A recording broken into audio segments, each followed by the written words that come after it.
Okay, let's pick up with Article 5, and let's see if we can get through this article maybe with a minimum of questions to see if the town will vote to accept $1,399,206.67 relative to the Chapter 90 allocation from the Commonwealth of Massachusetts.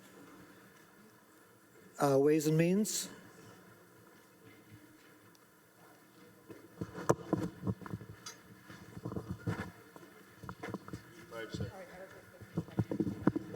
Ways and Means supported this 13-0. Thank you.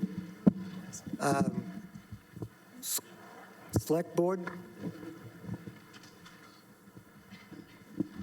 Thank you, Mr. Moderator. Select Board supported this 5-0. Thank you. Anybody else take a vote on this? Any questions on accepting money? It's in your warrant.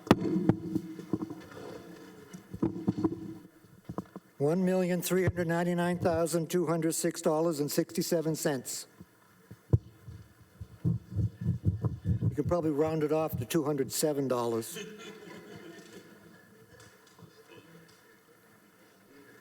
Any questions on this? Seeing none, we'll put to a vote. All those in favor of accepting money? Thank you. Anybody opposed to accepting money? None. Good. Thank you. Article 5 passes. Article 6, MWRA Sewer Inflow Infiltration Debt Service.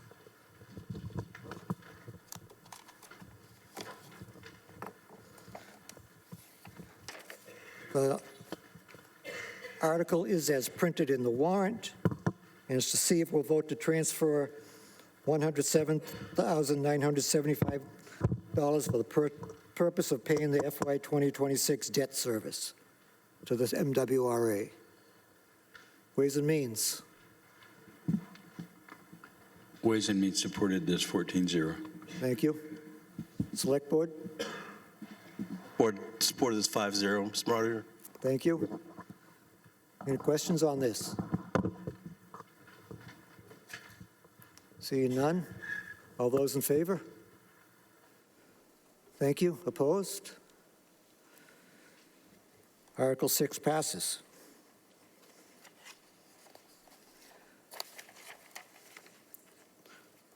Article 7,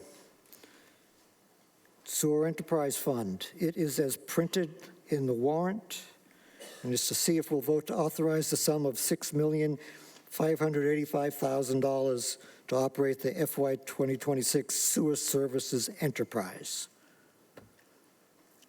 Ways and Means, please. Mr. Davison. Ways and Means supported this 14-0. Thank you.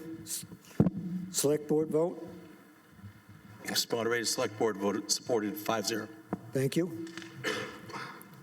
Questions on this? Seeing none, all those in favor? Thank you. Opposed? Article 7 passes.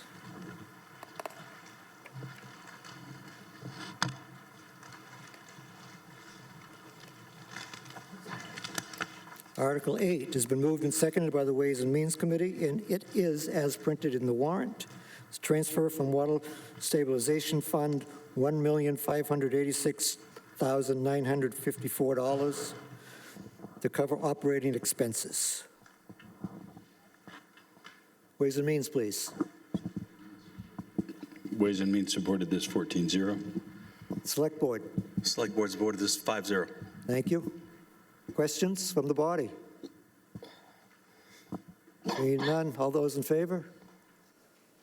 Thank you. Opposed?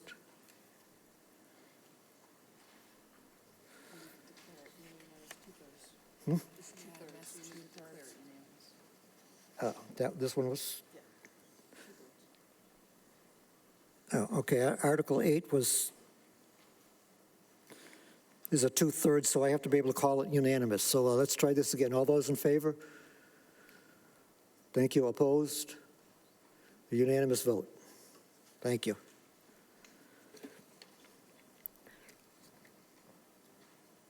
Article 9.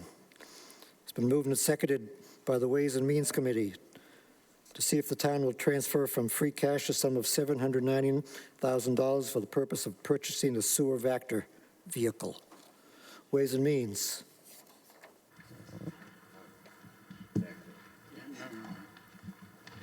Ways and Means supported this 14-0.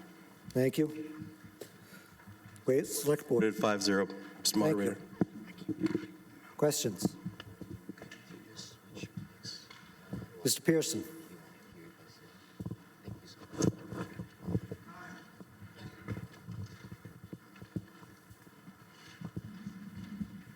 Thank you. Monty Pearson, Precinct 3. Could someone just explain what this vehicle does for $800,000? Mr. White, please. Thank you, Mr. Moderator. So this is used by our Water and Sewer Division. It is the big tanker truck that you would see. It is dual purpose, so there's a giant hose reel in the front of it. When there's sewer blockages, roots that get into the sewer pipes to block grease, that sort of thing, that's a jetter that will go down and clean everything out. The backside is the tank on the back is used to suck out really anything. So if there is a sewer backup in a manhole, before we can go in and rot it, we're going to suck out all the sewage that's collected in it using that Vactor portion. It's also used for excavation purposes, so it's one of the only, it's the only form of digging that's exempt from DigSafe because it's such a safe method of excavating. And so it's used quite a bit for water breaks because we're dealing with a lot of mud, that sort of thing. Anything further? Mr. Glantz?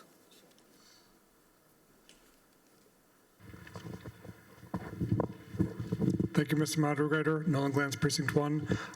It looks like the article is requesting $790,000 and the quote says $685. Is that contingencies because of a time lag and prices going up, or what's the difference for? Mr. White, please. Thank you, Mr. Moderator. Yes, that's contingency. We typically, because we get the quotes back in October, it's about 10 months before the earliest we can put it in order. So it's typically we use 15%. Thank you.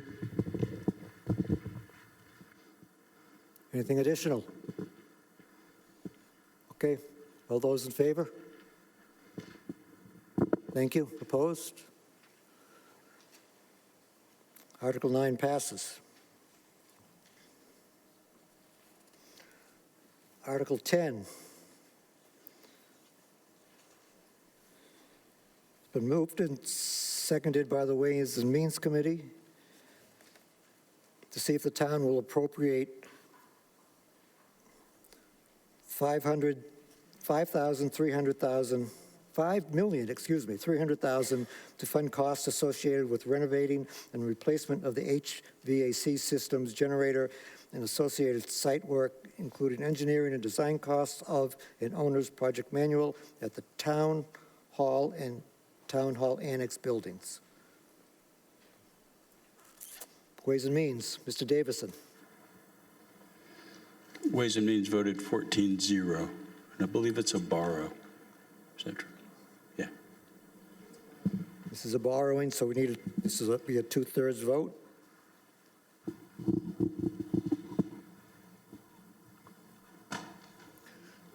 Select Board.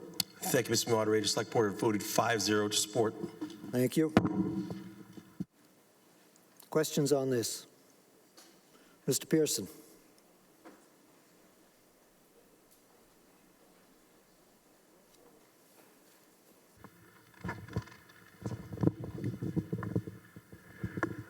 Thank you, Mr. Moderator. Monty Pearson, Precinct 3. I just have a question about whether or not during the setting up of this process that you looked into whether or not you could put in some kind of geohydro system. You know that there are 5 or 6 buildings in a row that belong to the town, which could be put into a network that would substantially reduce the costs of electricity and air conditioning for the buildings in the same way that it's being used at Fox Hill. It would seem to me that if we have going from the elderly services building and recreation building all the way through to the fire station, that we would have a giant network of our own if we looked into that. Was that discussed? Mr. White, please. Thank you, Mr. Moderator. We did consider it briefly. It's for most geothermal projects, you're looking at a 40 to 70 year payback period. So it is something that is definitely recommended so the other component of it is just to service the town hall. In the town hall annex, the approximate estimate, because we didn't do too much investigation into it because of the cost, is probably going to be about $3 million just for wells. So this article, the focus, especially given all the capital items that are coming up, schools, new facilities, police station, it's, our thought was it's probably not the best time to front that kind of money for a payback in 50 years. Chiller lifespans are good for 30 years. So in that 30 years, it's probably a good time to look at doing that kind of thing when all the other capital projects die down.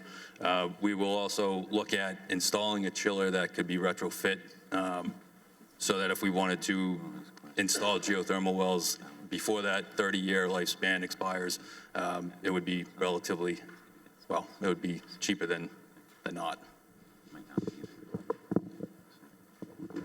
Yes, Phyllis. Ms. Neufeld, please. Phyllis Neufeld, Precinct 3. I know that these systems have a 20-year lifespan, but I couldn't find anywhere in the backup that said how old the current system is. Mr. White, please. Thank you, Mr. Moderator. The chiller is 27 years old, and from multiple consultants we've talked to, they say you don't expect anything beyond 30. So by the time we finish the design and get this out to bid, it's going to be probably 28 years old, and then there's we're believing it approximately 6-month lead time. So we think it's that's factoring in heavily to our recommendation to put this out this evening.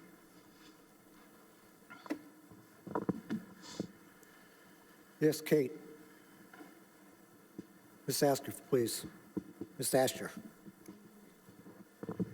Thank you, Mr. Moderator. Kate Asher, Precinct 4. I just have a question about the cost. So we looked in the schools, and there was a $277,000 roughly estimated cost, 15 years for HVAC equipment at 2 schools. And here we have Town Hall and Annex HVAC upgrades for $5 million. Can you tell me why the order of magnitude difference? Mr. White. Thank you, Mr. Moderator.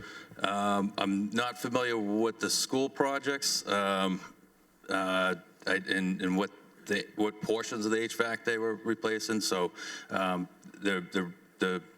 with this, the big costs are the shared chiller. So that chiller unit that's with the generator that's in the enclosure as you enter into Town Hall, that's estimated at about $260,000 just for that. There's air handling units that are in each of the attics. And the only way to get those out is to cut open the roof and crane them out. And so the cupola on the town hall has to be removed. So there's a lot of structural work with the roofs, roof replacement, possible repair, which is adding to a lot of the costs. This is replacing all of the fan coil, it was proposed to replace all the fan coil units that are in the building as well. So the scope may be a little different with the schools where the equipment's not as much. There's 48 fan coil units and collectively in both buildings. I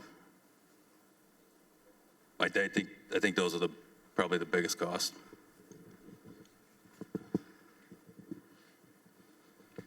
Anything further? Yes, sir. Mr. Webb.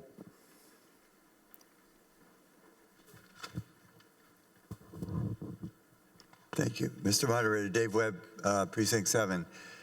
Brian, this is an enormous amount of money. We have all these other bonding issues going on. I assume the treasurer is on top of this, that we can handle this additional amount with the high school project coming along. One question, I have several questions. One question is, what do you mean that the project is at 80% design? Mr. White. Thank you, Mr. Moderator. So 80%, I mean, it's, I think, kind of self-explanatory. They're mostly through with the design. There is, the fan coil design was not part of the original design package, so that has yet to be designed at all.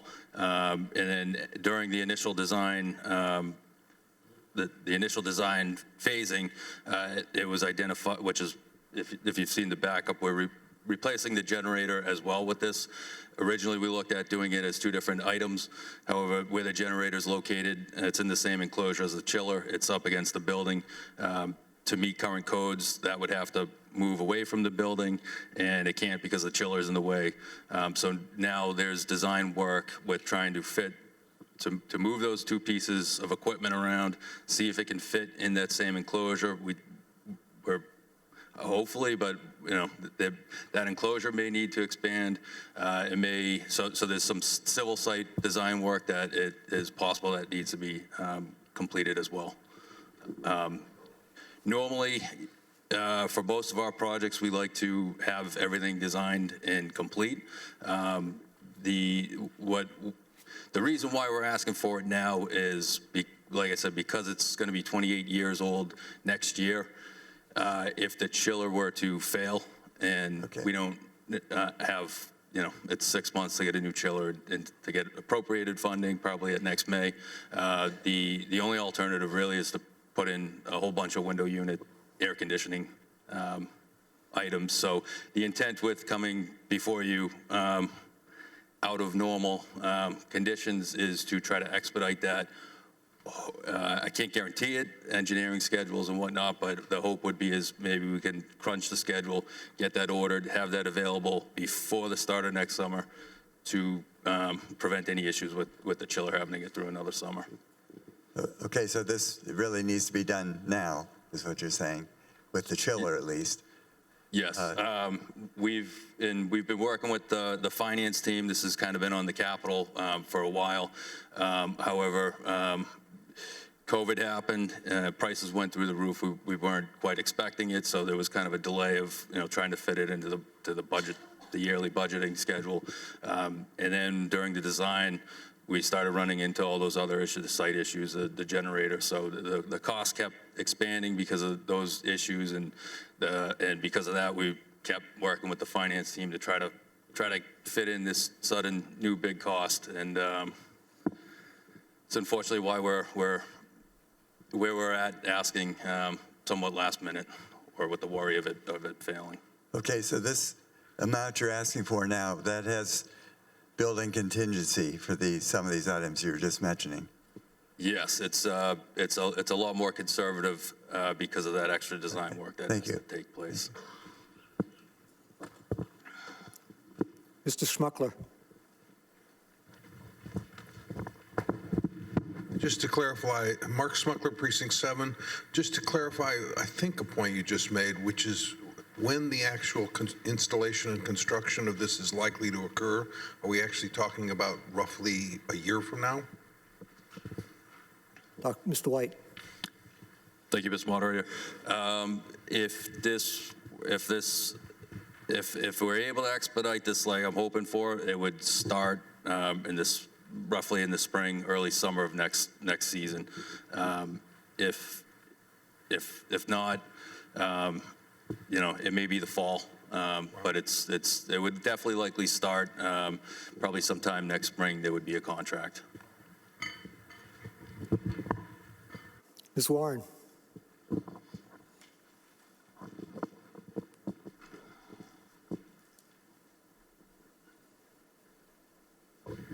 Chris Warren, Precinct 4. Thank you, Mr. Moderator. Through you to Mr. White, how long is the work expected to take, and will it cause some of the offices, people to have to move where they're located now to, to let the public know that there's a change of where different offices are at Town Hall and the Annex? Thank you. Mr. White. Thank you, Mr. Moderator. So schedule is a little tough. I mean, we think a year would be sufficient once the equipment's obtained. However, there's still, those site conditions that we have to deal with to see, that could obviously impact the schedule and add on increased scope of work. The second part of your question, we don't believe it will require large-scale relocation, maybe a week. Most of the HVAC ducting work is 95% of it is going to remain in place, so it's not going to be full extent walls open. They'll be replacing, the receiver units on the ceiling, and the fan coil units are up there. So just probably a week to get that replaced. And if there is any delay, we will certainly put out all sorts of notices, social media, reverse 911 type of thing. Anything additional? Let's vote on this then. All in favor? This is a borrowing, so I need a unanimous, or I need to count. So all those in favor? Thank you. Opposed? Thank you. Now we'll have to have a standing count. Thank you.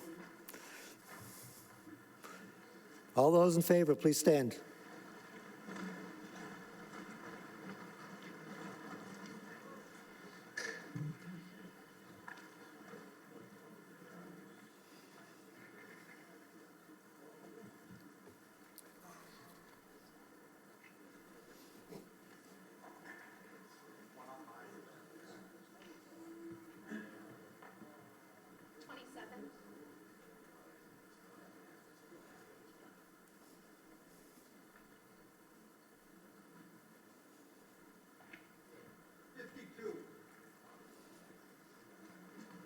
Thank you. All those opposed, please stand.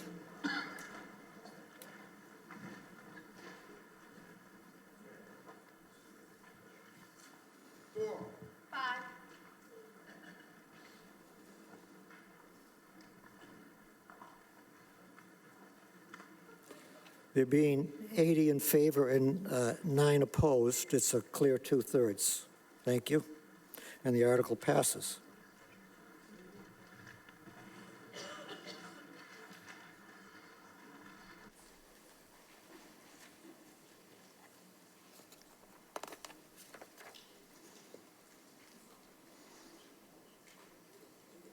Article 11.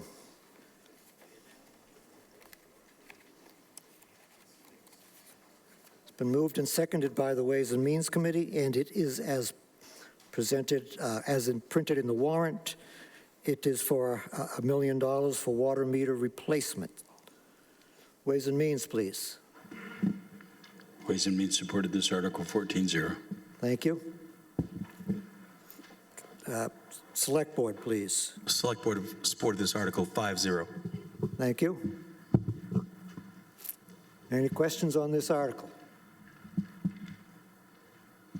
Mr. Pearson.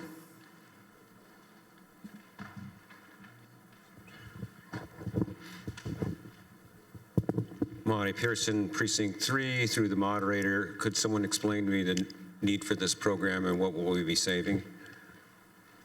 Mr. White. Thank you, Mr. Moderator. So water meters typically, lifespan is typically good for about 15 years. So if you remember the last time we did a large-scale replacement, it was about 2010. So we have about 80% of the meters that are at the age where they're needing to be replaced. We have, I believe, about 600 to 800 that are just not working anymore, that are in need of replacement. Through our operating budget, we've attempted for the last 3, 4, years or so to start getting ahead of that and doing things in-house. And so we've done quite a few. Perhaps, that, like I said, that part of that 20% that is relatively new is new construction, but then also includes our efforts to replace.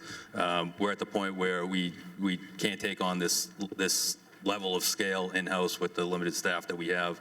And so the $1 million would be to hire a contractor. This is a multi-year phase. And so the estimate in the backup, as you see, is somewhere between $4 to $5 million to do the entire, all of the meters. There's no, I mean, the purpose of replacing, there's multiple reasons to replace the meters. One, the town's losing revenue for any meters that's not measuring accurately. As they age, they're going to get slower and read less. So there's lost revenues in water and sewer. The other aspect is it's heavily looked at by the permitting agencies. So every year we have to submit to Mass DEP an annual statistical report that documents unaccounted for water. Any water that goes through the meter that's not measured accurately is going to be considered lost water. Once we go over a certain percentage, they may take enforcement action, which many times would force us to replace the meters. Rather do it before they force us to in a limited time span. Additionally, another agency such as like the Water Resource Commission, a lot of our conditions for joining the MWRA were heavily related to accurate meter reading, as well as water conservation efforts. So the permitting agencies look very closely at accurate meter systems. Mr. Boyven.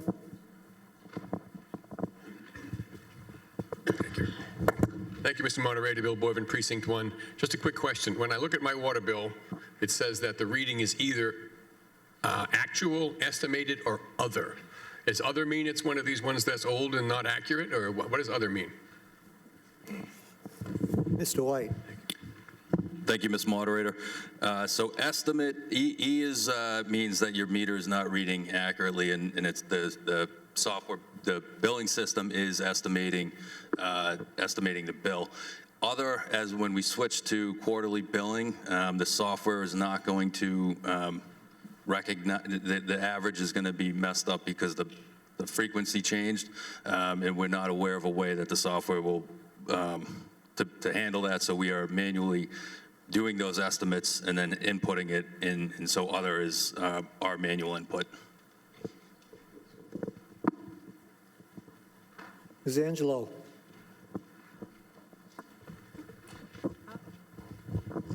Pat Angelo, Precinct 5. Will these meters be installed externally, or will they have to come into the house? Mr. White, please.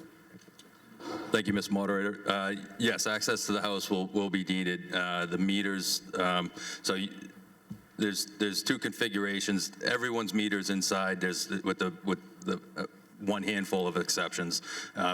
Obviously, due to this region, they need to be in a conditioned air-conditioned space where they're not going to freeze in the winter. So they will need to get in to replace a meter that is old on this list.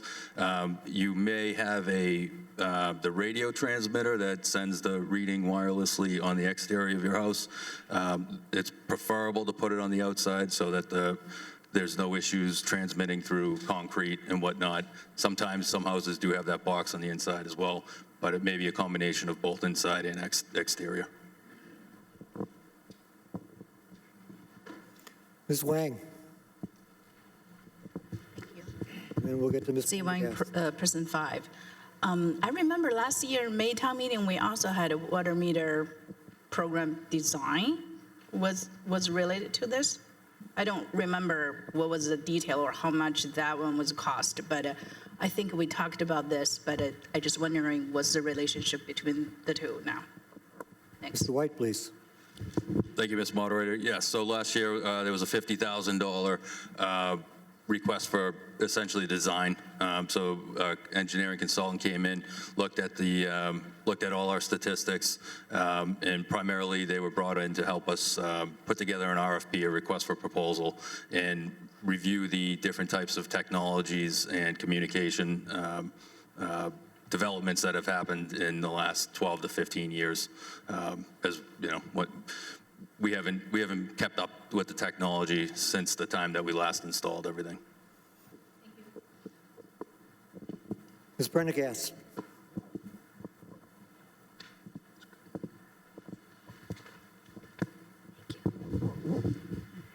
Michelle Prendergast, Precinct 5. Is this a program that's already underway? It seems like some of our neighbors have already been contacted about scheduling a replacement, or is this a new project? Mr. White. Thank you, Mr. Moderator. So we have been trying to replace broken ones in-house. So we've been doing it for a number of years. We have not had a contractor do that. So if you or your neighbors are having a strange contractor approach you saying they need to get in, I would give us a call to double check or contact the police. It would be our own DPW workers that are doing what we can to try to keep up with it. But it's small relatively to what needs to be done.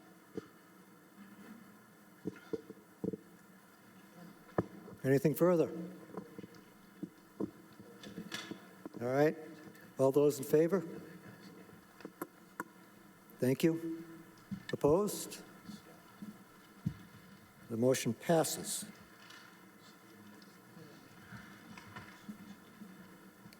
Article 12, water main upgrade replacement, has been moved and seconded by the Ways and Means Committee, and it is as printed in the warrant. To see if we'll transfer from free cash $1,500,000 for the purpose of funding water distribution upgrades and improvements.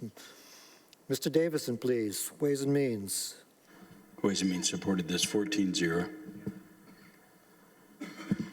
Select Board. Mr. Spayo. Select Board supported this 5-0. Thank you. Questions on this? Mr. Kelly.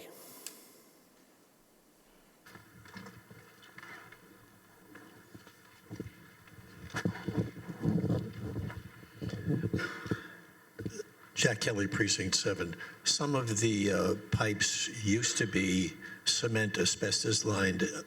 Are we eliminating all of those? Is that what this program is doing, or are we just leaving some of them in place? Mr. Hayes, please. No, yes and no. So the town has, when the town was built, when the water system was built out, asbestos cement pipe was the leading technology. So as part of this program, and there's four components to it. First is there's areas with high break history. Those are priorities. There is upgrades to the existing system. So the upgrades, we replace the old pipe, we put a new pipe, and then we have looping, which we loop water mains that have dead ends to kind of increase the water quality and reinforce the network. And then services. We have a load of black iron services, and the black iron services are well beyond 50, 60 years, so they're starting to break. Every time we pave a road, we have several services that break. So we have a program to start replacing black iron services. But the question, I guess the answer is no, we're not targeting solely AC pipe.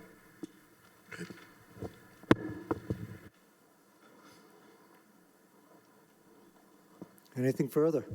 Mr. Schmeckler.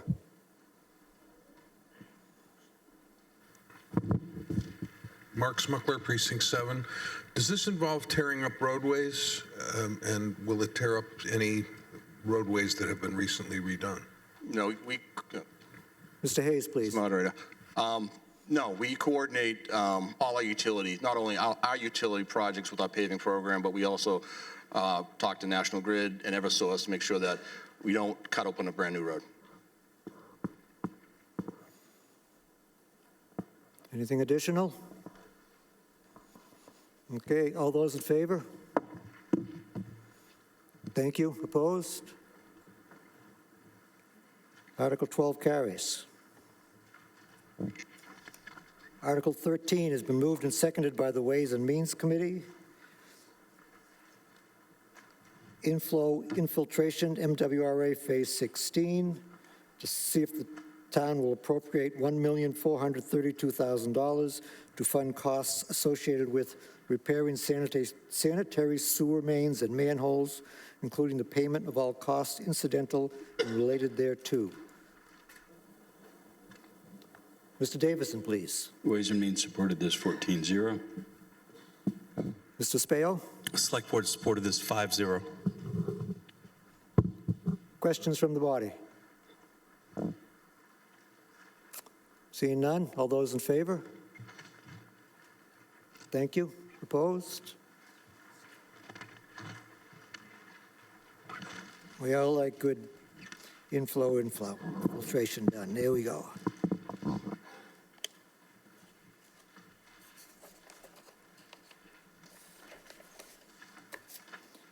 Article number 14. It's been moved and seconded by the Ways and Means Committee to see if the town will vote to transfer from the receipts reserved account for ambulance services the sum of $615,000 for the purchase of a new ambulance, including all of the associated equipment costs. Mr. Davison. Ways and Means supported this 13-0. Thank you.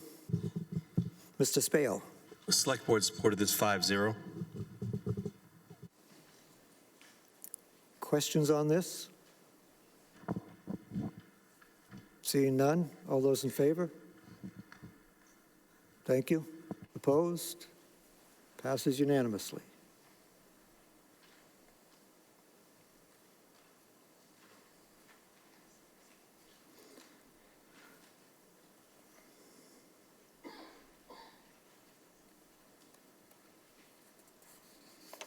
Okay, Article 15.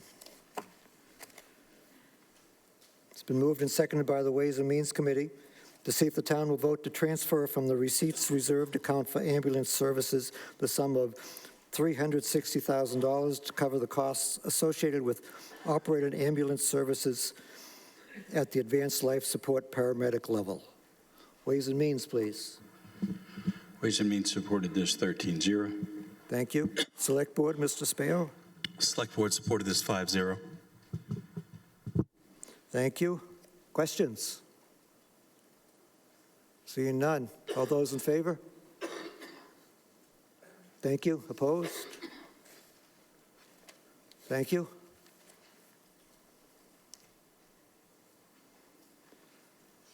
Article 16. It's been moved and seconded by the Ways and Means Committee.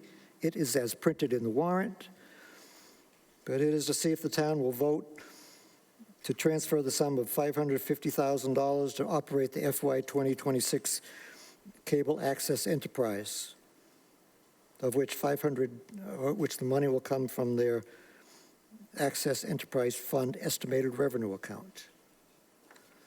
Mr. Davison. Ways and Means supported this 13-0. Thank you. Mr. Spail. Select Board voted to support this 5-0. Thank you. Questions on this?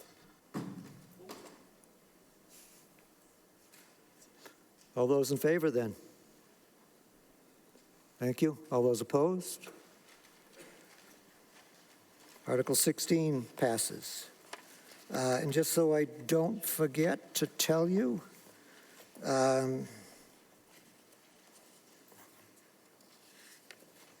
Articles 20, 21, and 22 have been withdrawn. Those are contracts for the firefighters, police patrolmen, and police command officers, as those contracts have not been settled. Article 24 for the 4th of July parade, as it has been canceled. And Article 27 for the middle school field bathrooms has been withdrawn.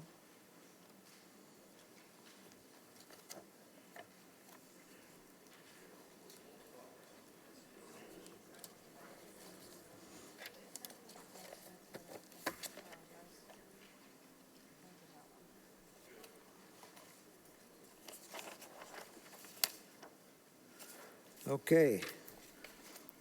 Article 17, Fund Administrative and Professional Compensation Plan. It has been moved and seconded by the Ways and Means Committee to adopt the administrative and professional compensation plan for FY 2026 and transfer from the FY 2026 negotiated settlement account $208,714 for the purpose of funding the plan. Ways and Means, please. Ways and Means supported this 13-0. Thank you. Select Board, Mr. Espejo. Select Board voted to support this 5-0, Mr. Moderator. Thank you. Questions on this? Ms. Angelo?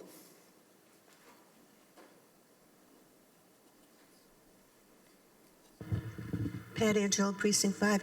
What was the percentage on the raises that were given, seeing as the federal government said that the cost of living has not gone up, so those of us on Social Security got 2%?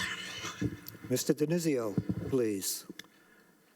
Thank you, Mr. Moderator. The percent, Ms. Angelo, for the three articles, the next three articles is the same for all of them. It's 3.5% for each. For the A&P, the article we're talking about right now, that's just a one-year wage adjustments because that's not a collective bargaining agreement. That's not a union. That captures all of our department heads, managers, and other professional staff, and because they're not a union, we can only do it 1 year at a time. But the answer to your original question, 3.5%. Additional questions? Seeing none. All those in favor? Thank you. Opposed? Motion carries. Article 18, to fund the Burlington Municipal Employees Association contract. It has been moved and seconded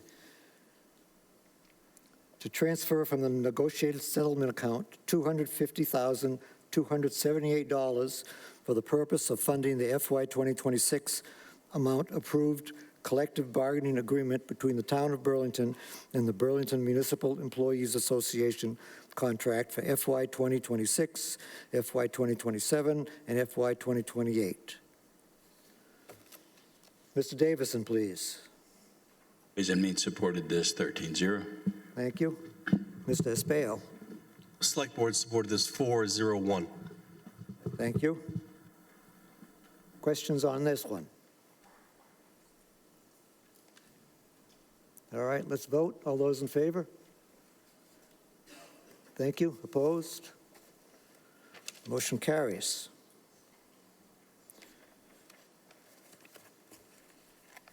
Brings us to Article 19, the Fund Department of Public Works contract.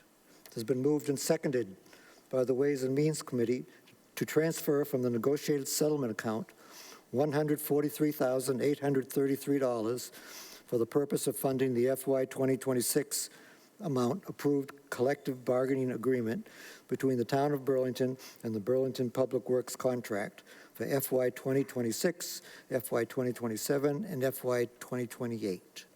Mr. Davison, please. Ways and Means report. Ways and Means supported 13-0.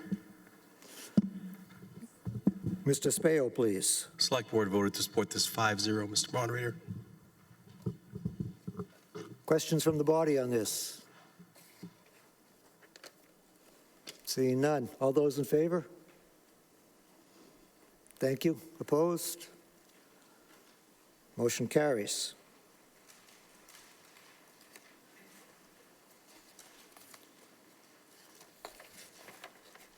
Okay, Articles 20, 21, and 22 have been withdrawn.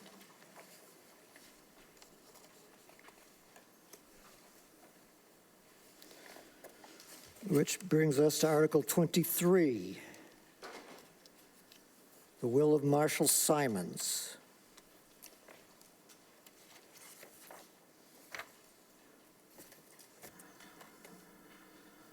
The article is as printed in the warrant. It has been moved and seconded to see if the town will vote to accept from the trustees under the will of Marshal Simonds the sum of $73,762.09. Really? 9 cents? That's what they gave. All right. Ways and Means supported 13-0. Thank you. Recreation Commission vote on this. Mr. Egan? It was 5-0-0. Thank you. Now, we don't have this money yet. We have to wait until September. The second reading is in September, and the money comes at the end of the year, December. Thank you. Any questions on this? Mr. Bell?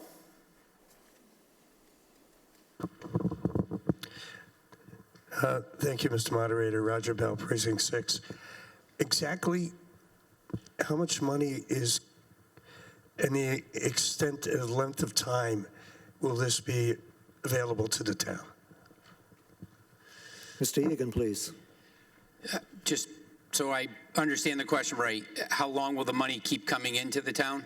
Absolutely. It is, there's over $2 million in the account, and it's on a formula that is based on charitable giving through the Bank of America. That's where the trust is held, and it will continue in perpetuity. To take larger sums out of that, they have to go to the state attorney general. So I assume it will continue at about this rate. Whatever the formula is, will be dispersed to the town. Thank you. Anything further? Okay, all those in favor? Oops, sorry, Mike, didn't see you. Mike Prue, Precinct 4. Do they have this money earmarked for any project, upcoming project? Mr. Egan, please. Thank you. In the backup this year, the projects that are approved are to hire a landscape architect to design. We talked about a walkway earlier at Simonds Park, an accessible walkway. The phase 3 is to get the walkway designed from the front of the Visco building, the log cabin, down to the pickleball courts, which is the hardest portion of getting access to the lower courts. So we do have a landscape architect. They've set aside money for that. For programs and special events, I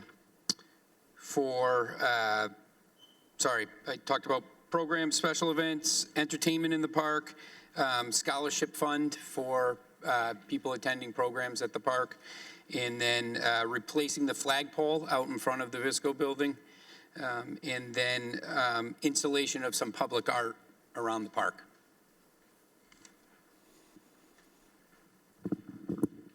Anything additional? Don't want to miss somebody else. Okay, all those in favor? Oh, Mr. Young.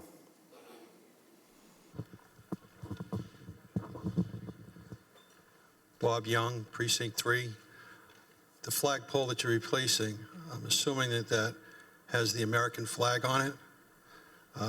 Is there a light source for nighttime, or are you taking it down every single day?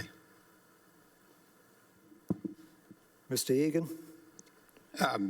Yes, it does have the American flag on it. It also has a Club Simonds flag on it below the American flag during the summer. And I'm sorry, the last part of your question? Sorry, you didn't hear me. It was just one question. Is there a light that illuminates in the evenings until we get sunlight each morning? If not, do you take it down every day? It's at dusk. The flag. Mr. Egan, go ahead. The flag goes up during the summer when the program is in session. So it does not stay up all year. There is no light source on it, but it is something we can look at adding if we keep a flag there all year. I believe you got your answer, Mr. Young. Well, could I have one second to ask a qualifying question on that? Whenever the flag is up, whether it's one day or 365 days, if it's in the evening, etiquette requires a light source. So if you're doing it June, July, and August, it needs a light source or it needs to come down, based on my understanding of flag etiquette, sir. Thank you, Mr. Young. Thank you, Mr. Moderator.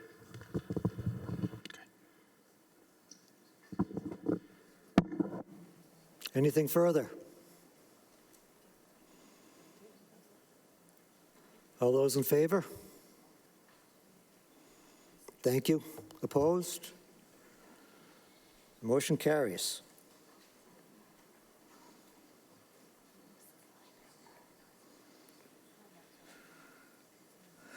Article 24 has been withdrawn.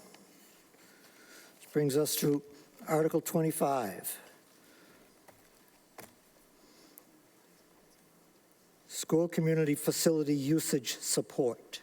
It has been moved and seconded by the Ways and Means Committee, and it is as presented in the warrant, and is to see if the town will vote to transfer from free cash the sum of $74,783 for the purpose of community custodial fees. Mr. Davison, please. Ways and Means supported this 13-1. Thank you. Mr. Woods, you took a vote on this one? Yes, capital budget voted 4-1 in favor. Thank you. School committee vote? Moderator, school committee voted 5-0 in support. Thank you. Questions on this? Yes, sir. Thank you, Mr. Moderator. Kevin Spielberger, Precinct 4. In the backup, there's line items, and there's no new one that says miscellaneous. Just curious why it's there. It's 40 hours. Mr. Kuna, please. Thank you. So we reviewed the hours that were used last year, and the miscellaneous is some of the groups that have been consolidated, the ones that previously may have had upwards of 10 to 20 hours, but maybe only used 4 to 5 per year. So we lumped all those together. You'll notice that there's an increase of 45 total hours just at the request from these groups, but the miscellaneous covers the ones that weren't necessarily fulfilling their use of the time.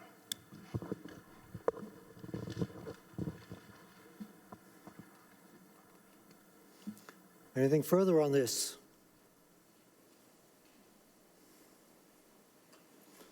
Okay. All those in favor? Thank you. Opposed? Article 25 passes.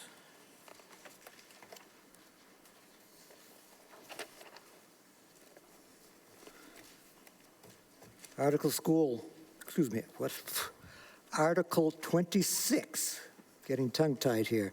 Middle school field renovation phase 2 is moved and seconded by the Ways and Means Committee that the town appropriate $1,710,000 to fund costs associated with repairing, replacing, and renovating the athletic fields at the Marshall Simonds Middle School, including engineering fees and the payment of all costs incidental and related thereto.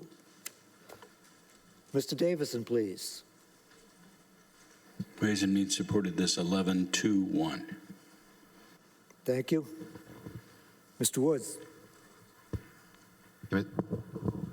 Thank you, Mr. Moderator. Capital budget voted 2-1. The opposing votes felt that we could maybe hold off another year before making these repairs, and we had one abstention. So, Mr. Wood, you told us why people didn't like it. Why did the people who voted for it like it? Because they felt it should go through. Thank you.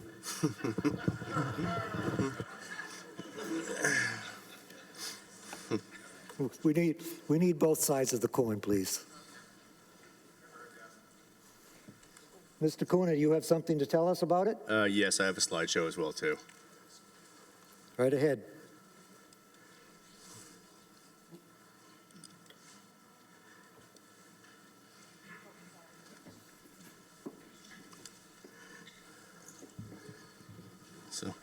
Thank you all. I just wanted to take a few minutes to give an update of the current project. And so you'll see here is a timeline.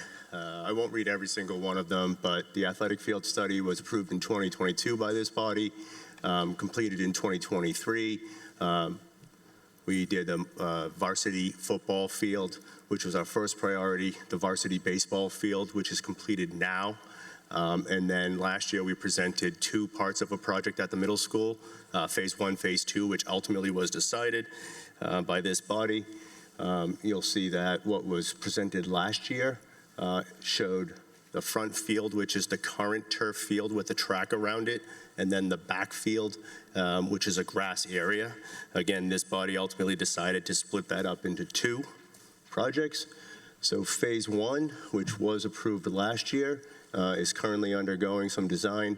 We're finishing up on the design.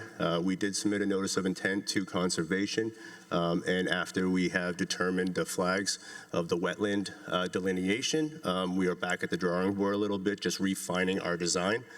So the project is still ongoing. We are just not in the construction phase yet. Again, this was approved last year for $4.77 million. Again, what I just explained to you all is what the project currently is. Phase 2 is really, it's really part of our 10-year plan when you look at it, right? When we all presented to you all that we are building a new turf field, we know that it has a life to it, right? We expect it to be about 10 years. This is year 13 on this field. Right? So it is still in good condition. What we don't want to do is run it to the ground to the point where we can't play on it, right? So I'm going to go to the next slide for a second. The new request is 1.7, right? 1.710. Last year, the request was a little bit higher than that, but it included some track and field events that we're not including in this year. On the next slide, you'll see that the turf estimate did go up, which we expected to happen, but it went up $50,000. The track estimate has gone up $100,000 from last year. The track has more intensive wear on it, so that's why the cost has gone up on that. The general conditions have remained level, the demolition has remained level, and we're still carrying a 10% contingency because this is a project that will have to go out to bid. Why are we here asking for it? Could we go longer? Again, the short answer is yes, we could go longer, but how much longer is unknown, right? We use a GMAX, so we have a company come in that has a system where they drop these test modules onto it, and it gives us the impact rating of the current field. 200, they shut the field down. 164 is the number that they consider to be borderline unsafe. Unsafe is a relative term. It doesn't mean that you cannot play on the field because, again, that ultimate number is 200, but at 164 is where we start watching it to say we need to do something, right? So our field is averaging 159 right now, and again, I'm stressing an average because it has some low points of 147, but it has some high points of 177. During this test, there was some quotes to turn around and say, well, how much does it cost to just repair those places, right? It's $298,000 just to repair the turf itself and bring it back up to a susceptible playing surface, but you still have the old turf, right? So that nothing replaces the 13-year-old turf. It just repairs sections to make it better for a little while longer. So I'm going to call that a Band-Aid fix. So $300,000 for a Band-Aid fix to get a little more time out of it, right? The track itself, as I mentioned, has surface damage. There's cracking in holes. It's very slick, so it's a low traction surface. There's edge deterioration and faded lane striping. Comprehensive resurface is the most effective path. This is not a situation where we could just respray it or put some solvent on it to clean it up and make it tacky. It is in need of repair. Again, I can say that this is phase 1, phase 2 that we're asking for, the phase 2 tonight, but this is really just a maintenance for the existing field that's already there, which has surpassed its expected life of 10 years. And again, we are on year 13, so I would appreciate your support with this article tonight. Thank you. Thank you, Mr. Kuna. Questions from the body? Mr. Young.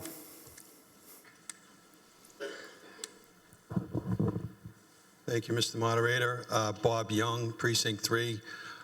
Bob, you alluded, and I'd like to have you give us a lot more detail about the Conservation Commission meeting.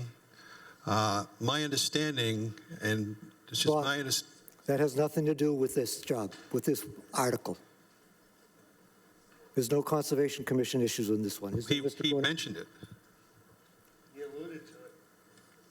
There are no Conservation Commission issues with this article.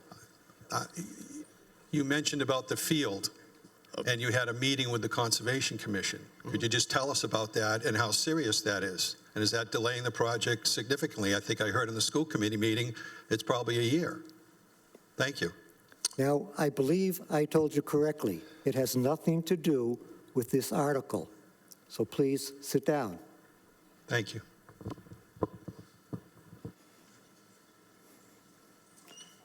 Questions from the body? Yes, Mimi Bix Highland. Mimi Bix Highland, Precinct 1, through the moderator. I just want to say, Mr. Kuna, thank you for your presentation, and I wholeheartedly endorse this, but I have one question.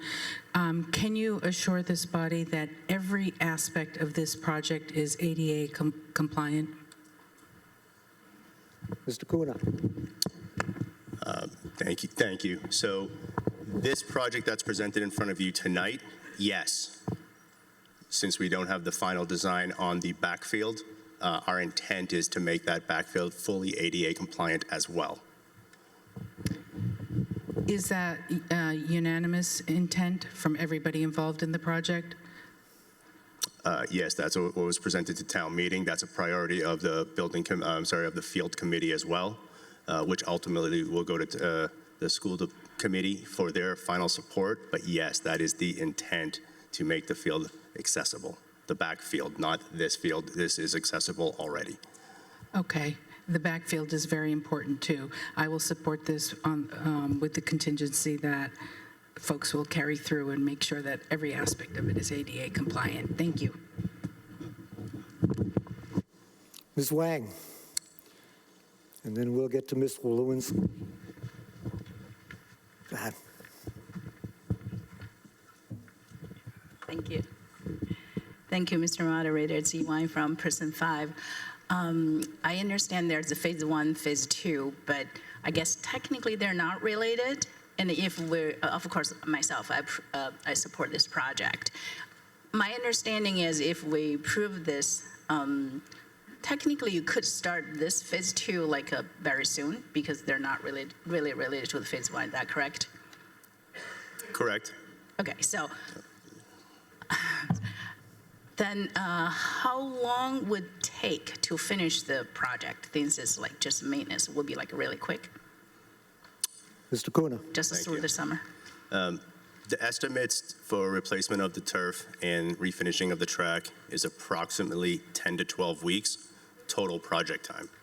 That is all dependent on bid and when the contractor can do it. So whether or not we can make it before the winter season, because we cannot do the work during the cold winter months. So it's all dependent on that. Okay, got it. Thank you so much. Ms. Walensky.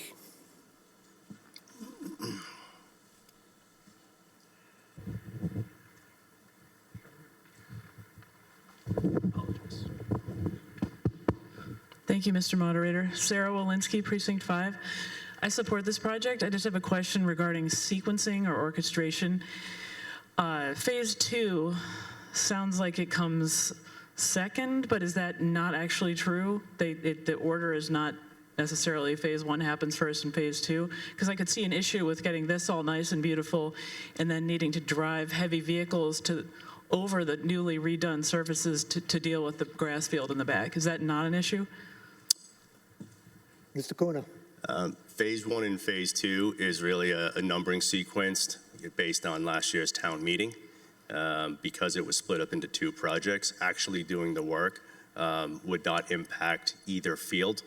We would have different routes to get into those fields as well. So if this one were to take place first, then we would just use an alternate route to get onto the backfield.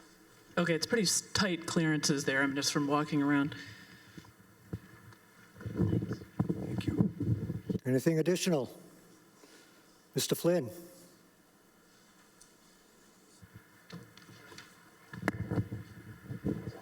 Hi, TJ Flynn, Precinct 2. Any financial benefit to doing all of the fields at once as opposed to one and then the other one, whatever order they happen in? Mr. Kuna. This was discussed last year. Again, it's going to come down to the bidding project. Potentially, there is some demolition work, there is some staging work, and there's some prep work on both fields that need to take place. And if one company were to schedule to do both at the same exact time, there potentially could be some savings there.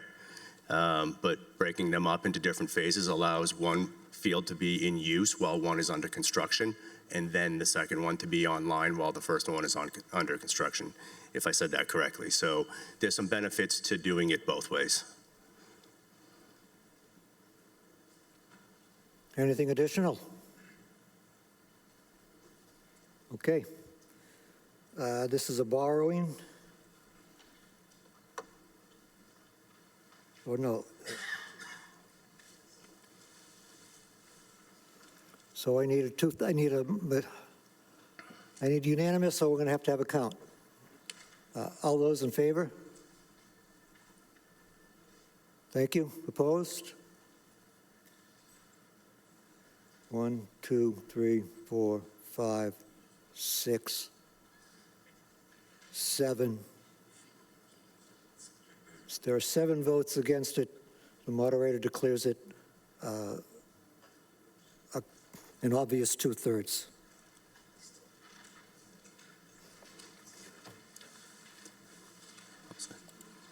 Thank you.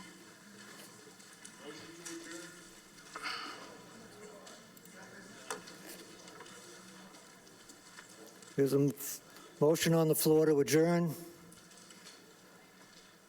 All those in favor of adjourning? Is there no second? No second, then the motion dies.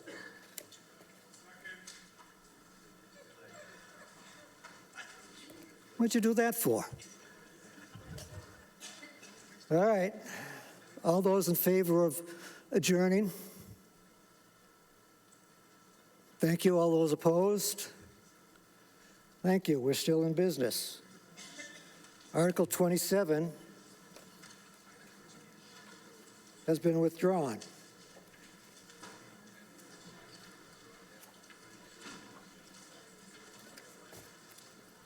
Article 28 has been moved and seconded by the Ways and Means Committee, and it is as printed in the warrant. To see if the town will vote to accept a gift of land located at 180 Cambridge Street for a fire hydrant.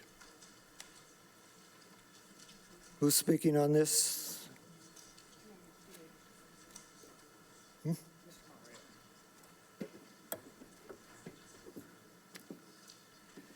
Mr. Moderator, Town Council Lisa Mead.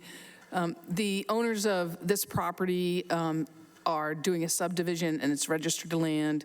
And in their process, they discovered that the fire hydrant was actually within their bounds. And so they're giving the town an easement to clean up their title problem in order for us to continue to have the fire hydrant and them to continue the process of registering their property.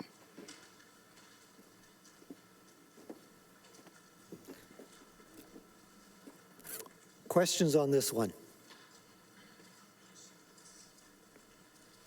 Seeing none? All those in favor? Thank you. Opposed? Passes unanimously.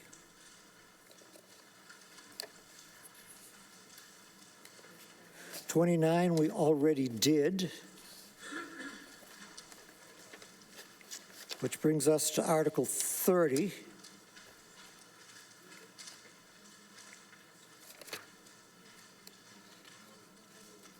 In the blue part of your warrant, it has been moved and seconded by the Ways and Means Committee, and it is as printed in the warrant. To see if the town will vote to amend the Town of Burlington General Bylaw by replacing Article 14, Section 6 in its entirety. Mr. Boyven, are you speaking on this? Yes, sir. Take her away. I do have a presentation. What do I have to do?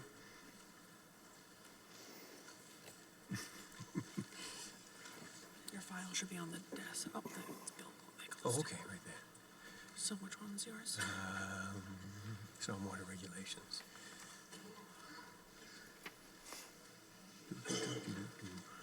takes a second. It's Yeah. an older laptop. You know how to put it into presentation mode? Yes, I do. Okay. Okay, and that would be right there. No, that's not it, is it? I think so. Okay. Good evening. I'm Bill Boyvan. I'm Vice Chairman of the Burlington Conservation Commission. I'm here to present Article 30, which is entitled to amend and rename the Stormwater and Erosion and Sedimentation Control Bylaw. So let's take the easy part first. Let's go with the renaming.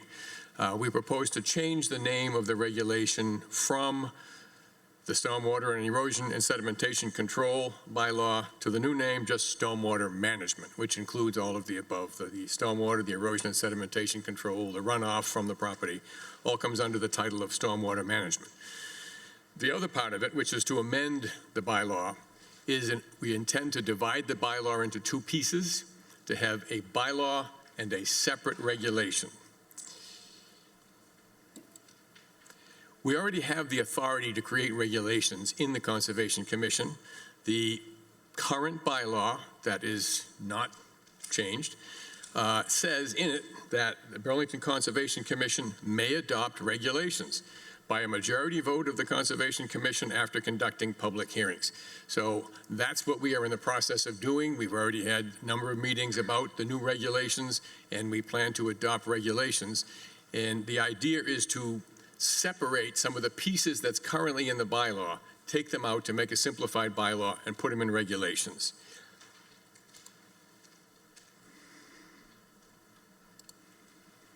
Come on. There we go. Why are we doing this? Two reasons. First is to standardize the format, and the second is to make it easier to make technical and minor changes. I'm going to discuss each of these separately in a little bit more detail. Standardizing the format. We want to create regulations which will allow the stormwater bylaw to have the same format as our wetlands bylaw. We came before you previously for a wetlands bylaw and separate wetlands regulations. We want to have the same format for consistency within our own department. And there are other examples within our town. The Board of Health, for example, has a very short one-page bylaw, which basically states that the Board of Health will, quote, promote the health and well-being of the inhabitants of the town. And then they have 10 different regulations. And the other reason for doing it in this format is that's what most of the cities and towns in the Commonwealth of Massachusetts do. They have the format of a somewhat smaller bylaw and detailed regulations. So that's what we're trying to do. Under the title of ease of making changes, minor changes, as everyone sitting here knows, to make a change in a bylaw requires a complex procedure.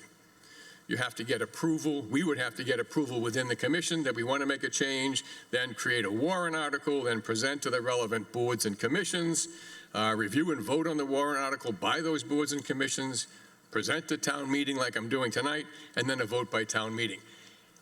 And this can be for the simplest change in a bylaw. We have seen times when a bylaw has come before this body because when they put it in, they made a mistake in the numbering of the sections. Section 1.2 was followed by section 1.2. And they had to go through this whole process to change it to 1.3. I mean, simple changes can be complicated if they're in a bylaw.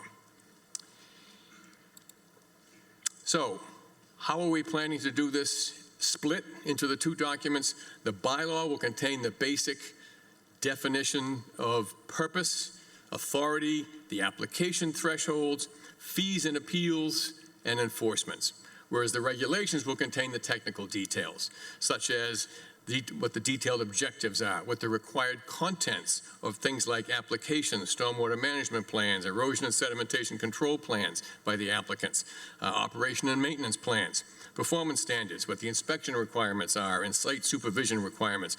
Those would all be contained in the regulations. To get to this point of presenting the bylaw to this body, we have currently had 9 separate public hearings attached to our Conservation Commission meetings. And they range from September 24 to February 25. And we also formed a subcommittee to, draft those things and discuss what the changes would be. And the subcommittee met several times to review the proposed bylaw change.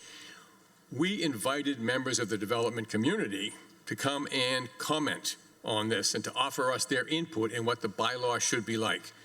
And I want to thank Susan Cadillac and Phyllis Etzel for their valuable input. And they did make significant inputs.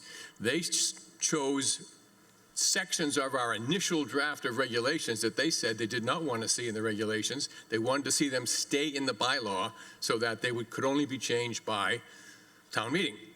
A good example of that is the thresholds. The thresholds for define what type of application is necessary. How much land area disturbance do you have to have? How much impervious area do you have to add before any permit requirement exists? And at what point does it become a abbreviated permit, and at what greater disturbance does it become a standard permit? The development community representatives thought that that was significant enough that it should only be changed by town meeting. So they requested, and we complied with keeping that in the bylaw and not putting it into the regulations. So how are we going to move to new regulations? We've already had public hearings, a number of them, about proposed regulations. They've been drafted. They're pretty much in final form. And the stuff that we have extracted from the bylaw and put into the regulations makes the new bylaw much more compact. It's actually 7 pages versus the 18 of the old bylaw. The regulations are in a point where they're just about ready for us to vote on within Concom. At our next meeting, which would be a week from tomorrow, we plan to take a vote on the initial regulations and see if we can make them real.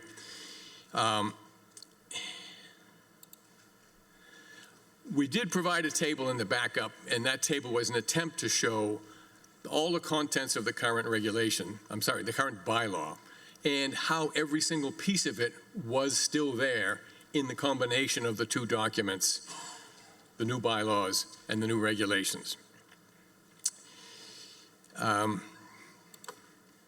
So right now, for any changes to the bylaw, all changes have to go through the town meeting approval process.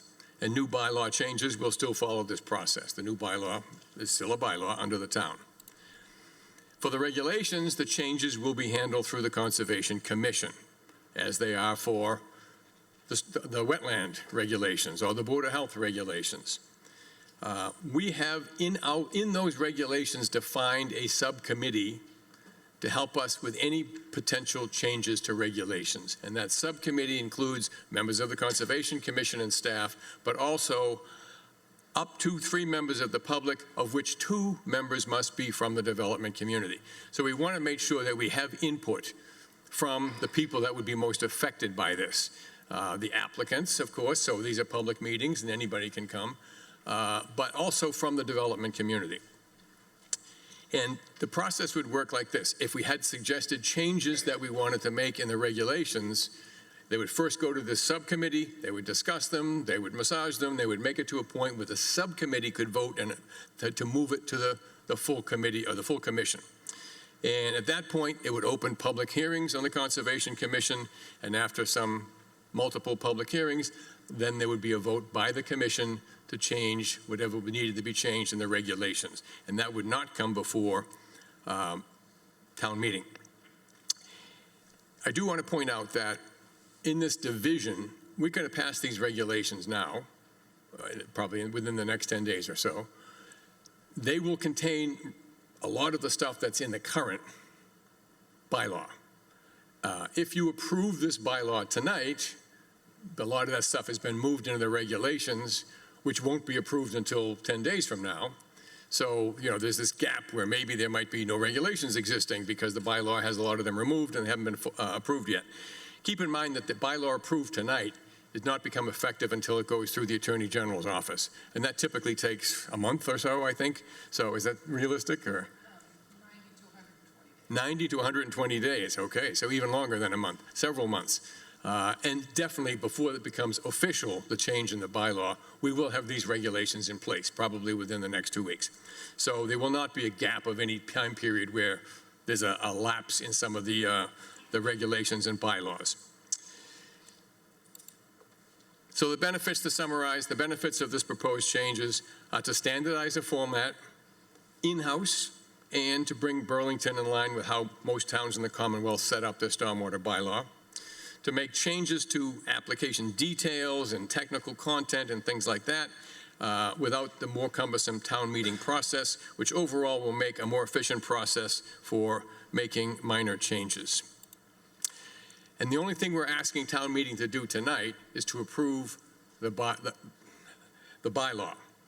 The regulations are not part of the approval process this evening. They'll be approved by the Conservation Commission, and the subcommittee review process and Concom open public hearings will continue until the next meeting when we'll probably vote on them. So this vote tonight is only for this new formatted bylaw. And that's all I have, and I'd be happy to answer any questions. And our conservation chair is here and the conservation administrator to help me answer any questions you might have.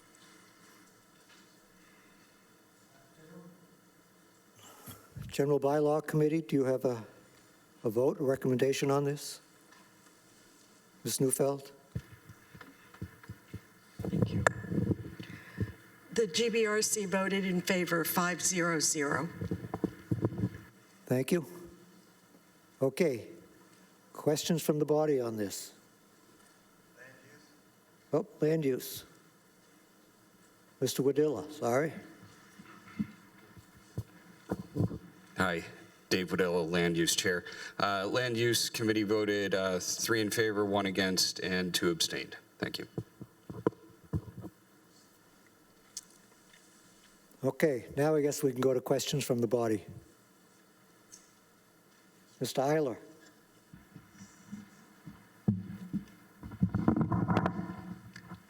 Thank you, Mr. Moderator. John Eiler, Precinct 6. I feel bad talking against this because Bill does a great job and I love him. But I must. At any rate, I think the main argument against this is that I don't think that streamlining the process is necessarily a good idea. I think one of the big benefits of town meeting is it's a forum that happens 3 times a year. It's at well-scheduled times that everyone knows about. I consider myself reasonably informed about what's going on in town. I try to pay attention to meetings. I don't know when all these hearings and so forth are happening. For instance, I know that the Board of Health has put in regulations that I wasn't necessarily in favor of, but I didn't happen to know when the meeting was happening, even though I try to pay attention to these things.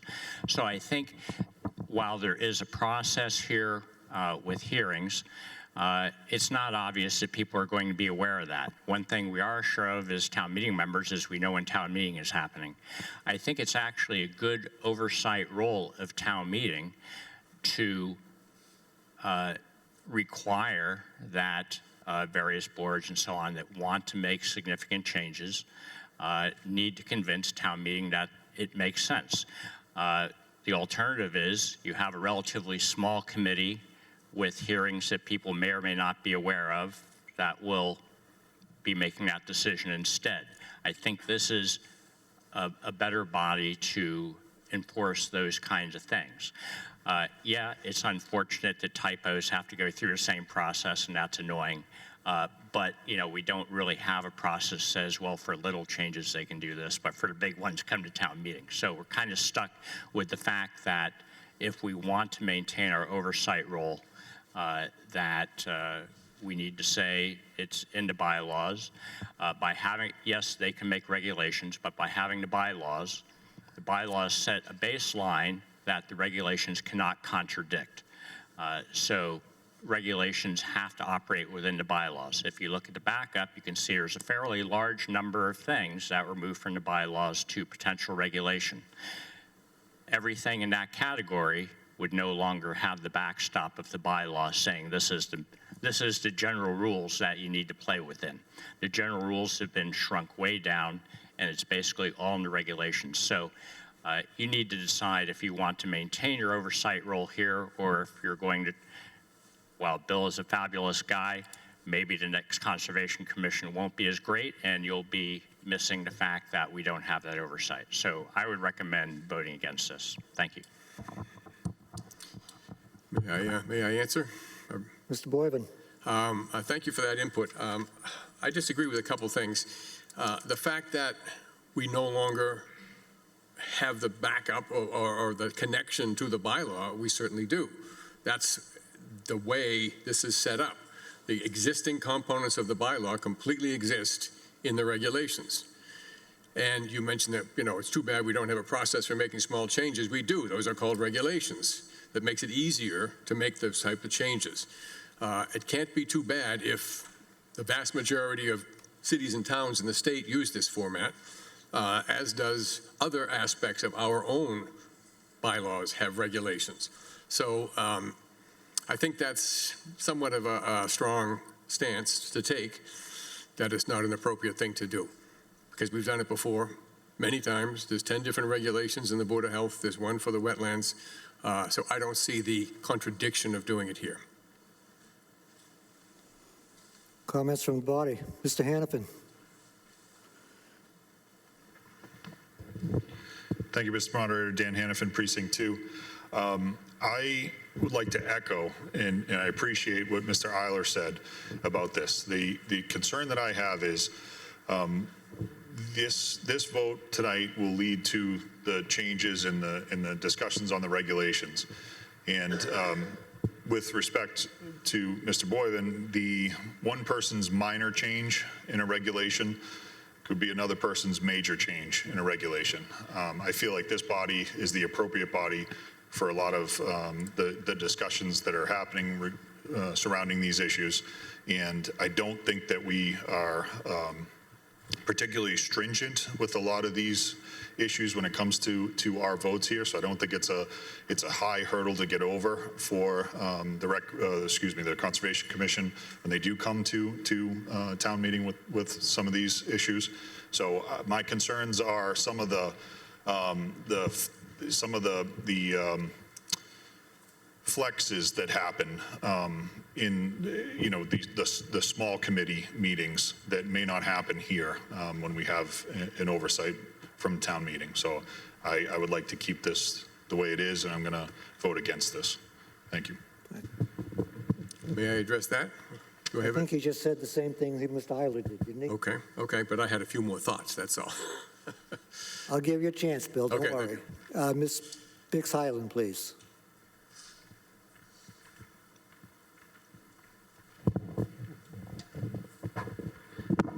Through the moderator, I'm happy to defer to Mr. Boyven before I speak if he'd like to respond to Mr. Hannafin.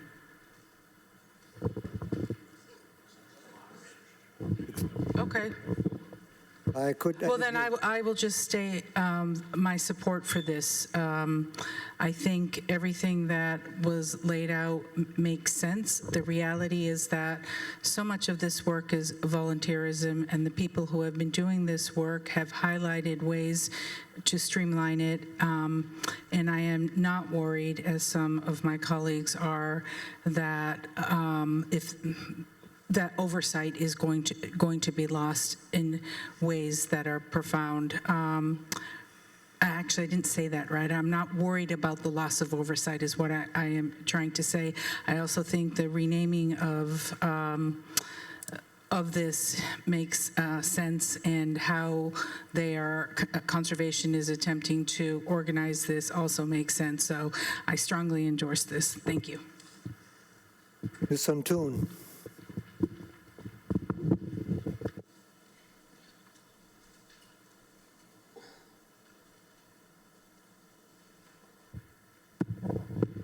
Thank you. Michelle Huntoon, Precinct 1. So as a member of Bylaw Review Committee, I just want to shed some more light on our deliberations, because we had the exact same misgivings that Mr. Hannafin and Ms. Eiler expressed. And that came up in one of our meetings several months ago. And the way, because I've dealt with conservation committees in other towns run amok. So as much as we love Bill and Eileen, our town does a great job.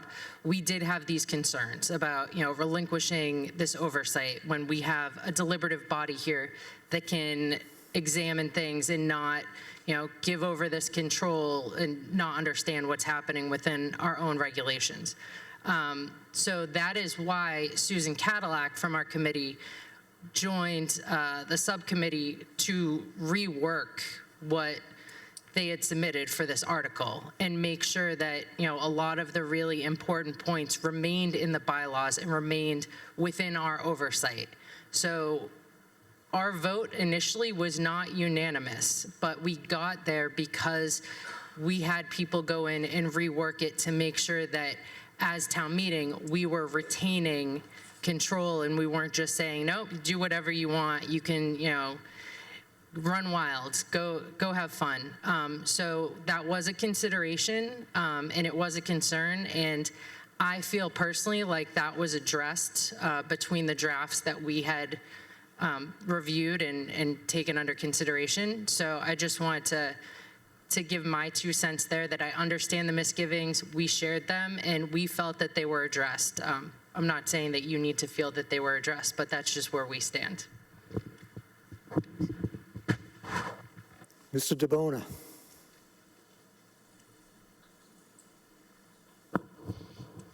Thank you, Mr. Moderator. Rich DeBona, Precinct 3.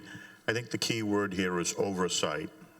There's a lot, you can say something about either side, but we're here for oversight. This is an important issue.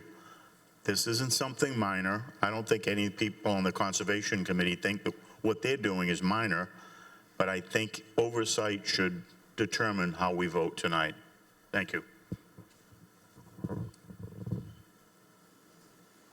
Is that Mr. Brooks back there?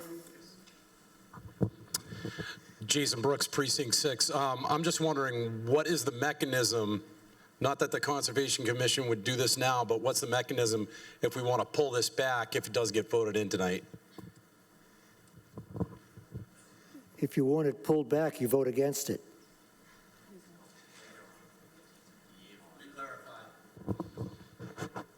Clarify.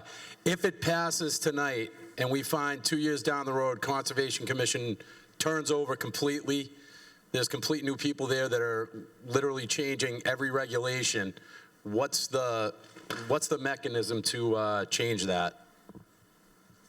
To pull it back. You write a new bylaw. Well, a new bylaw amendment, or get the select board to replace them. Correct. Ms. Wang. Thank you, Mr. Moderator. Ziwang from Precinct 5. I support this article because I think we have the bylaw, that's the main idea, and then regulation is something, if they need to revise, and every time they want to do that, they have to wait for the next town meeting. If they miss the deadline, they have to wait for another one. So if we pass this, I think it actually make their jobs more efficiently and effectively. And then also, I personally, I do trust them because I think they're at least a couple of members and staff. They've been in conservation for a long time, for many, many years. They're professional. And if we don't even have that kind of trust, what's the point for them to be volunteers and to have this kind of committee?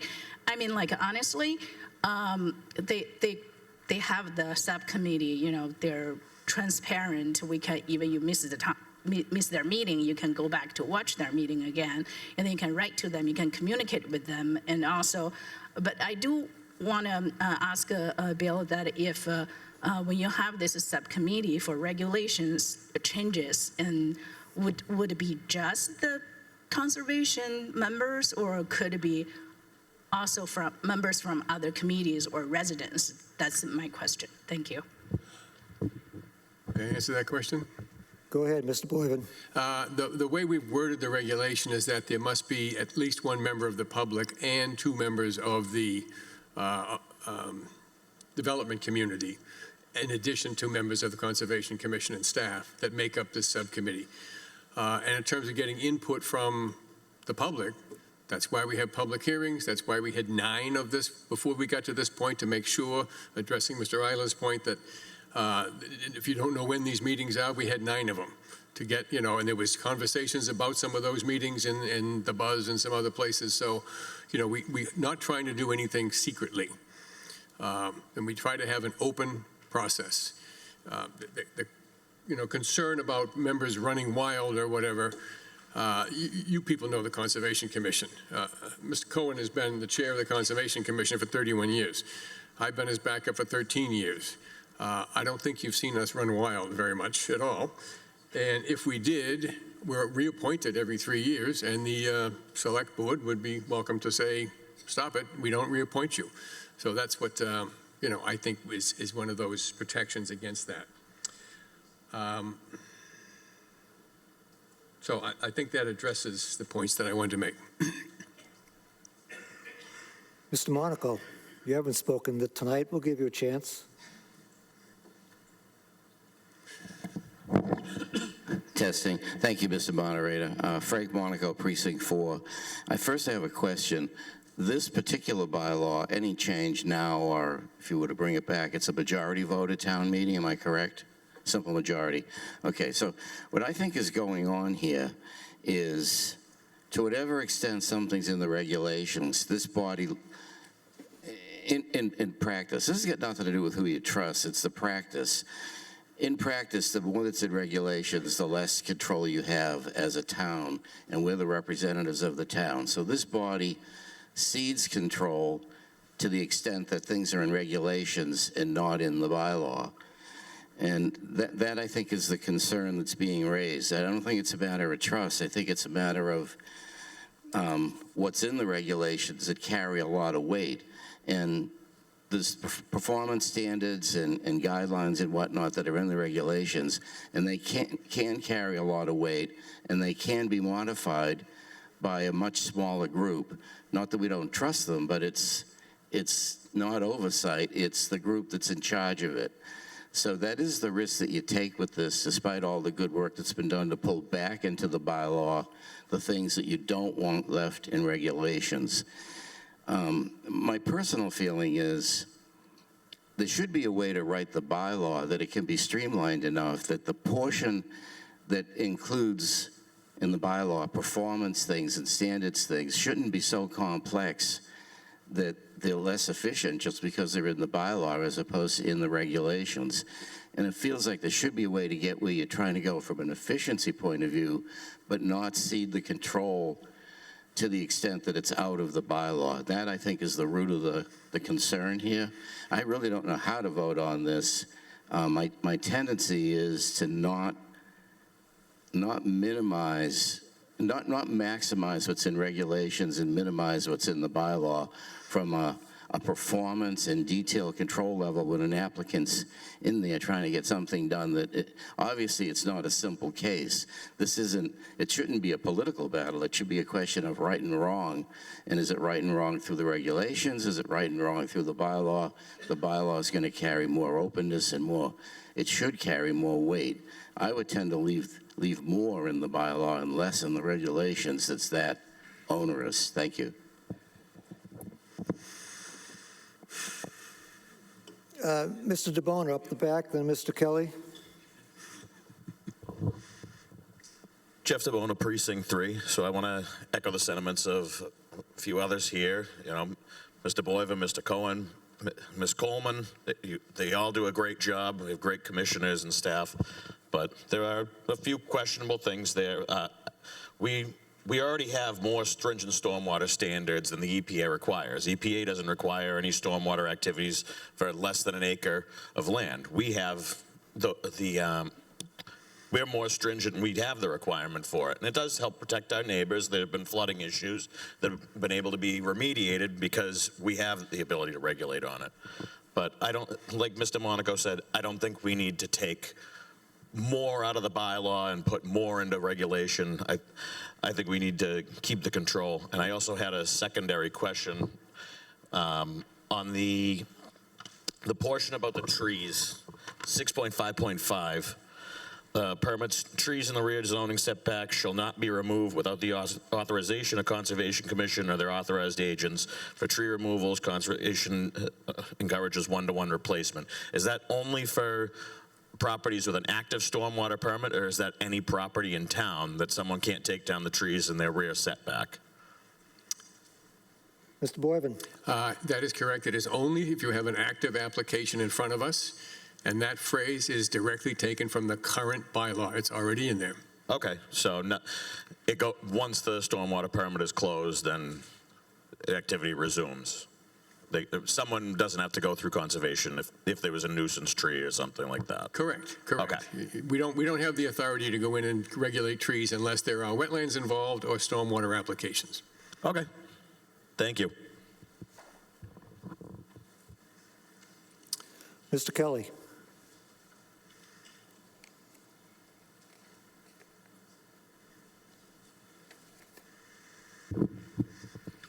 Jack Kelly, Precinct 7.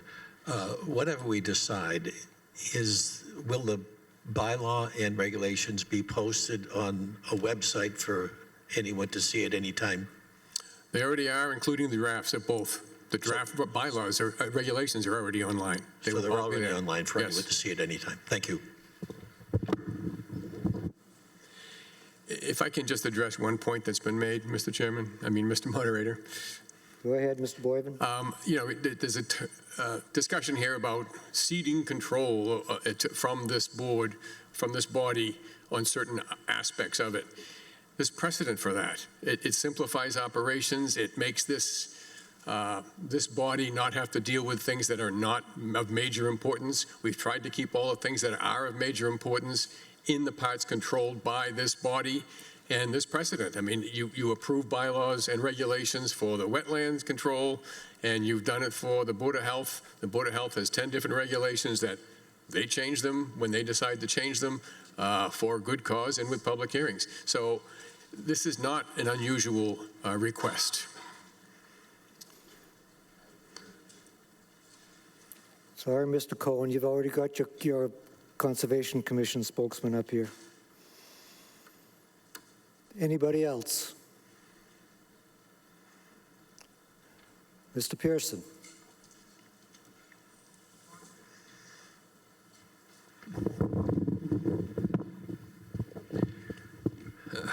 Thank you, Mr. Moderator. Monty Pearson, Precinct 3. I think that after listening to this discussion, that it appears to me that we are once again putting upon ourselves the duty of going into really technical details about how a particular part of town ought to be done. And I just question whether we need to be involved in every little regulation over how the wetlands and stormwater and other regulations in town are managed. I think that as long as I've been here on town meeting, we've never had a situation where a person came and said, this bylaw is strangling me because I can't do my work. No one has ever come to us with that, and so I don't know that there's a situation where we're going to need to carefully monitor the language of exactly how the Conservation Commission works.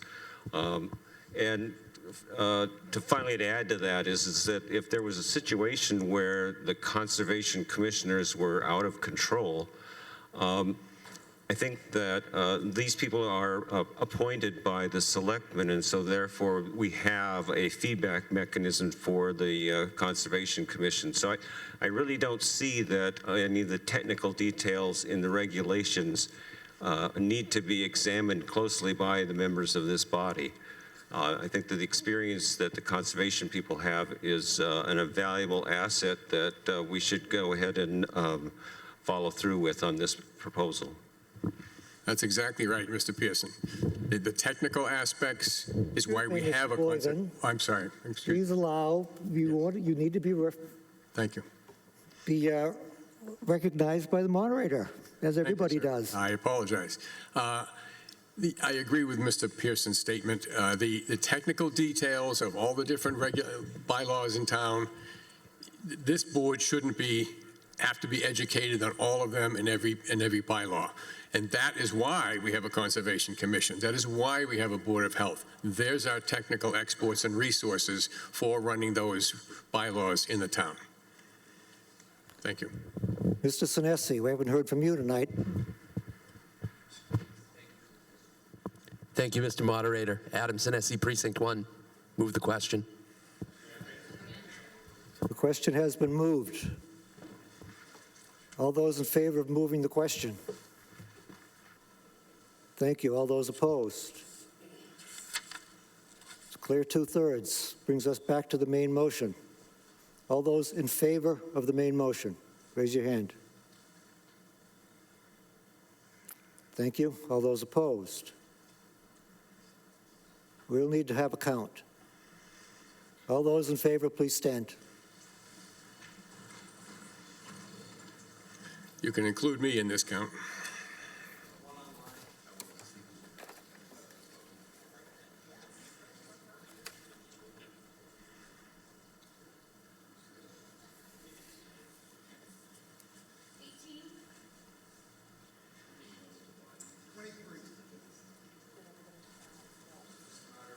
Yeah. Yes. Okay, thank you. All those opposed, please stand.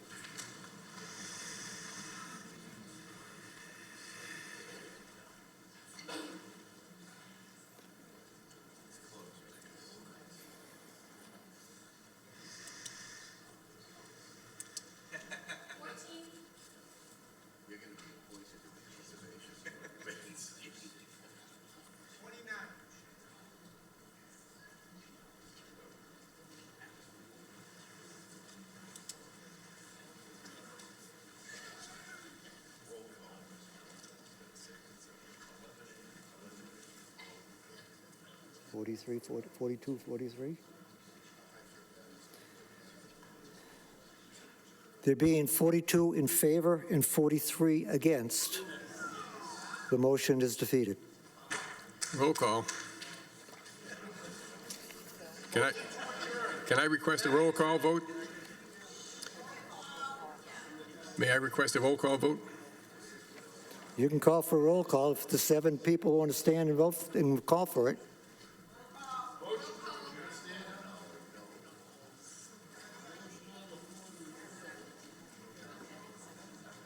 All right. I thought we had a chance at finishing tonight. I guess not. Roll call.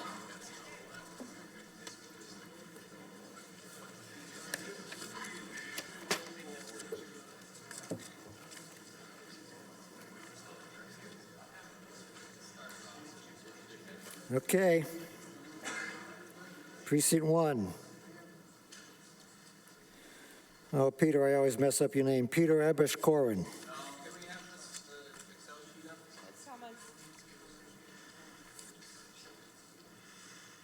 Cheyenne Bhattacharya. Oops, not here. Mimi Bix-Hyland. Yes. William Boyven. Yes. Chris Campbell. No. Paul Cody.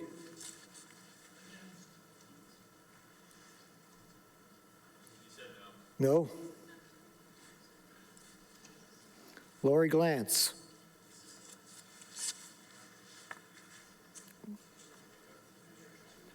Nolan Glantz. Yes. Jamie, oops, no, she's Mike Hardy.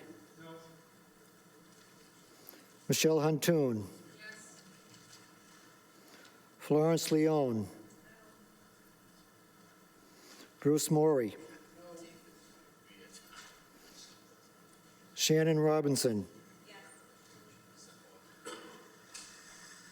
Adam Sinesi. No. David Wadilla. No. Okay, Precinct 2, Kathleen Colucci. No. Kevin Colucci. Doug Davison. No. Rosemary Farrow. No. TJ Flynn. Yes. Angela Hannafin. No. Daniel Hannafin. No.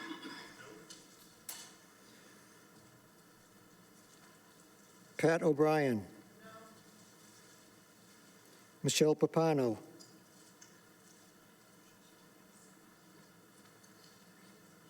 Cynthia Phillips. Yes. Myrna Saltman. Kimberly Trainer. Sean Connors. Jeffrey DeBona. Richard DeBona. Joanne Fristacci.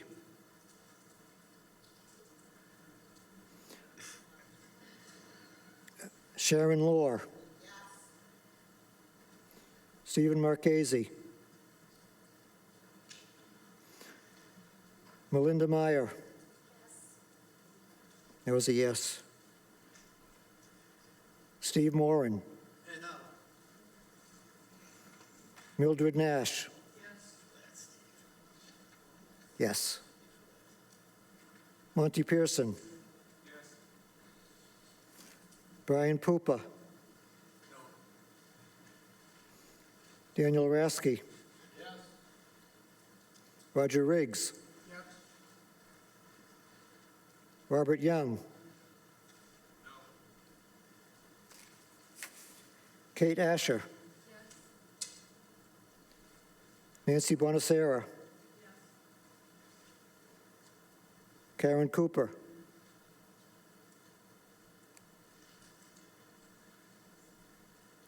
Mark Gerbrands. Christine Kim. William Lasano. Tamara Maniscalco.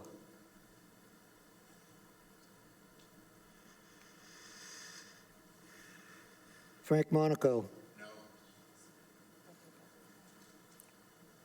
Laura Nichols. Michael Prue. Wayne Root. Kevin Spielberger. Christine Warren.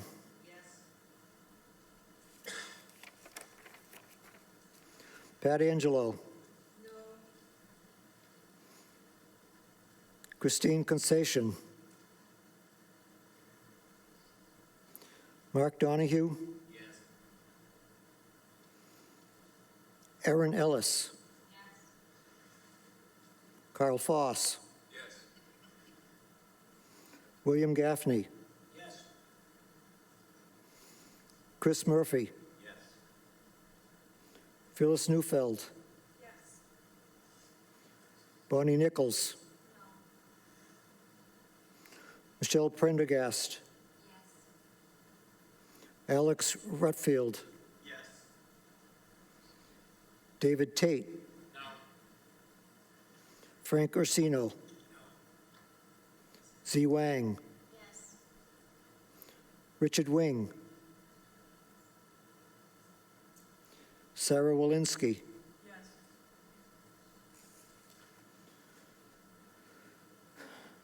Robert Aloisi. Roger Bell. Jason Brooks. Anthony Clark. Mark DeNaro. Daniel DeTucci. Elizabeth DeTucci, oops, she's not here. Daniel DeTucci Jr. Corey Everett. James Fraxick. John Eiler. Gary Caskey. Blaze Lieber. Rose Manny. Ed Parsons.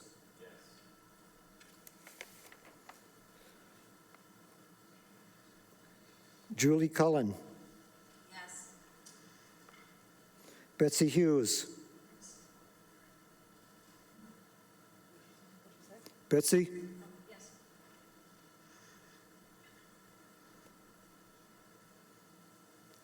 Cynthia Kasanjian. Jack Kelly. Neil Lapasio. Ryan McSheffrey. Jonathan Sachs. Paul Schwartzman. Mark Schmuckler. David Van Camp. David Webb. Mark Woods. Did I miss anybody? David Miller. Yes. David's a yes. What precinct are you in, David? 4.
I had him down as a yes.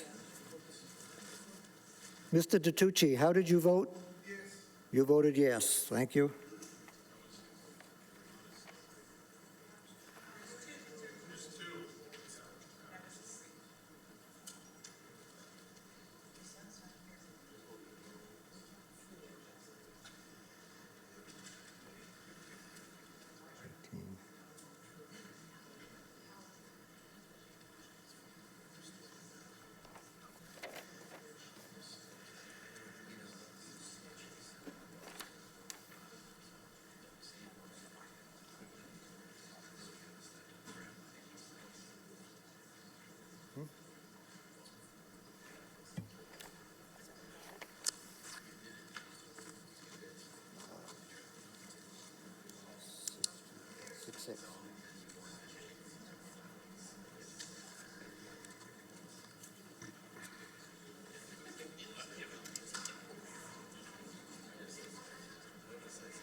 There being 43 votes in favor and 44 against, the motion fails.